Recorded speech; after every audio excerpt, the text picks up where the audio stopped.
ونصلي ونسلم على رسوله الكريم اما بعد فاعوذ باللہ من الشیطان الرجیم بسم اللہ الرحمن الرحیم۔ امام ترمذی نے اس حدیث کو لکھا ہے، حضرت ابو ہریرہ رضی اللہ تعالیٰ عنہ فرماتے ہیں کہ نبی کریم صلی اللہ علیہ وسلم نے ارشاد فرمایا کہ بندہ اپنے دوست کے دین پر ہوتا ہے، اس کو دیکھنا چاہیے کہ وہ کس سے دوستی کر رہا ہے۔ بلکہ حضور نبی کریم صلی اللہ علیہ وسلم کی بارگاہ میں پوچھا گیا، یا رسول اللہ صلی اللہ علیہ وسلم بہترین ساتھی کون ہے؟ بہترین سنگت کس کی ہو سکتی ہے؟ کس کو ہم اچھا دوست کہہ سکتے ہیں؟ تو فرمایا نبی کریم صلی اللہ علیہ وسلم نے کہ اگر تم نیک کام چھوڑ دو تو تمہیں اس پہ خبردار کرتا رہے، نیکی کے کاموں کی رغبت دیتا رہے اور اچھے کاموں میں تیری مدد کرے تو سمجھ لینا وہ بہترین ساتھی ہے۔ اور اگر کوئی تمہیں نیک کاموں پہ خبردار نہیں کرتا اور تمہاری اچھے کاموں میں مدد نہیں کرتا تو سمجھ لو کہ وہ تمہارا اچھا ساتھی نہیں ہو سکتا۔ یعنی یہ دونوں حدیثیں ہم سامنے رکھیں تو ہمیں بات یہ واضح طور پہ نظر آ رہی ہے کہ ہمارا جو دوستی کا معیار ہے وہ بڑا بلند ہونا چاہیے۔ ہم جن کی سنگت میں بیٹھتے ہیں، جن کے ساتھ اٹھنا بیٹھنا ہے، وہ انسان بڑے اعلیٰ ہونے چاہیے۔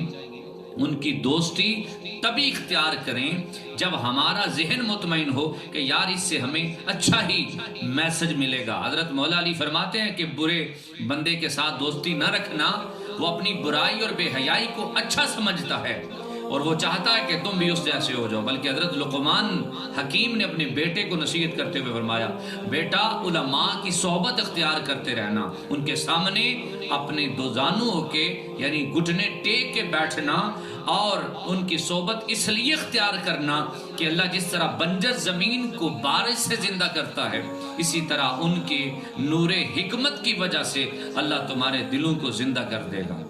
اور اگر تم نشہ کرنے والوں میں بیٹھو گے تو ان جیسے ہو جاؤ گے، اگر نمازیوں میں بیٹھو گے تو ان جیسے ہو جاؤ گے۔ اور یہ بات حقیقت پہ مبنی ہے کہ جو لوگ اچھی صحبت اختیار کرتے ہیں، اچھی سنگت میں بیٹھتے ہیں، ان کو اس کا فائدہ ہوتا ہے۔ اسی لیے میں نے پڑھا کہ حضرت حماد بن واقد حضرت مالک بن دینار کی بارگاہ میں جاتے ہیں اور جا کے دیکھا تو کتا بیٹھا ہوا تھا پاس۔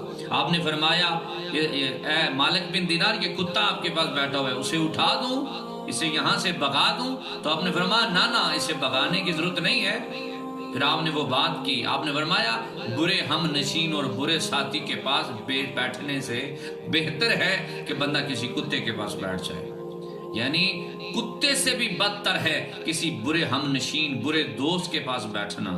آج دوستی کرتے ہوئے ہم یہ معیار سامنے نہ رکھیں گے تو ہمیں نقصان ہو سکتا ہے۔ ہمیں چاہیے کہ ہم اپنی دوستی کا معیار بلند رکھیں، سنگت ان لوگوں سے کریں جن سے ہمیں اچھائی ملنے کی توقع ہو۔ حضرت امام شافعی فرمایا کرتے کہ لوگوں تم اپنی عقل میں اضافہ کرنا چاہتے ہو تو یہ 4 باتیں اپنا لو۔ نمبر 1 آپ فرماتے ہیں کہ فضولیات چھوڑ دو، یعنی فضولیات، فضول باتیں، فضول کاموں سے اجتناب کیا کرو۔ نمبر 2 مسواک کو لازم کر لو، تمہاری عقل میں اضافہ ہو جائے گا۔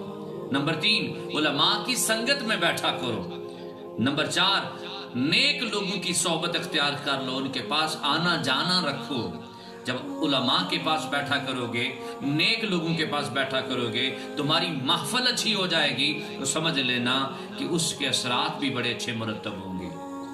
اس لیے چاہیے حضرت میں نے شیخ سعدی کا میں نے فرمان پڑھا، آپ فرماتے میں تو اس بندے کو اس کی دوستی پسند ہی نہیں کرتا کہ جو میرے عیبوں کو ہنر کہے، میری بری عادتوں کو اچھا کہے، اور وہ دوست جو میرے کانٹوں کو گلاب و یاسمین کہا کرے، میں تو اس کی دوستی بھی پسند نہیں کرتا۔